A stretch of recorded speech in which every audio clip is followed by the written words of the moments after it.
Quando io ero piccolino c'era Nembo Kid, alzi la mano chi è vecchio come me se lo ricorda, adesso si chiama Superman.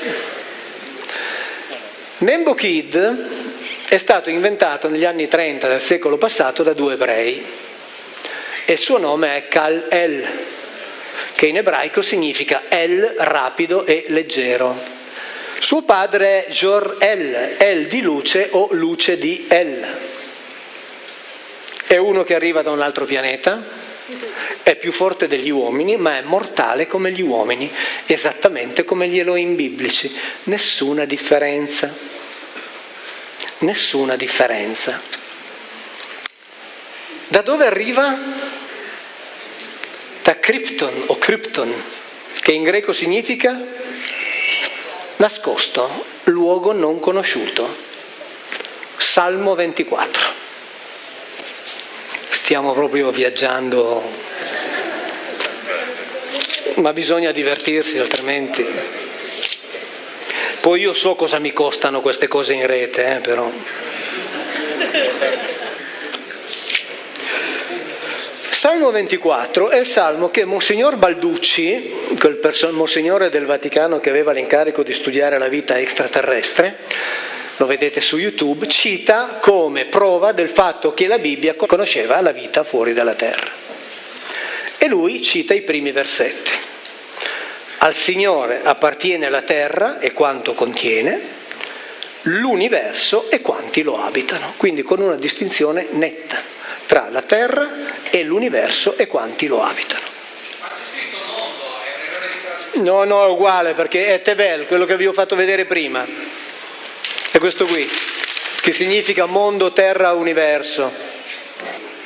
Il secondo, il primo è Arez, il secondo è Tevel. E poi Salmo 24 finisce con dei versetti che sono, secondo me, straordinari. Sollevate porte i vostri architravi, innalzatevi porte eterne, perché entra il Signore del Kavod. Kavod è quell'oggetto col quale Yahweh si spostava e combatteva.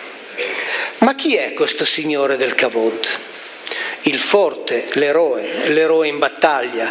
Sollevate porte i vostri architravi, in ebraico è le vostre parti alte, innalzatevi porte eterne perché entra il re del Kavod.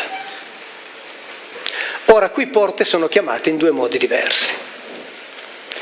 Nel primo sono chiamate Shearim, che in inglese viene tradotto con gates. Nel secondo sono chiamate Petachim Leolam. Ora, Olam è un termine che viene sempre tradotto con eterno. Se voi prendete il dizionario di ebraico e aramaico biblici della Società Biblica Britannica, c'è scritto, l'ho fatto leggere un sacco di volte nelle conferenze, non tradurre con eternità, perché non significa eternità. Lo trovate sempre tradotto con eternità. In realtà significa non conosciuto. Allora qui si dice, si dà un ordine verbale: alzate porte le vostre parti alte, perché entra il re del Kavod. Poi con un termine che in ebraico è al futuro, sollevate porte Petachim Leolam, aperture sul non conosciuto, le vostre parti alte, perché passa il re del Kavod.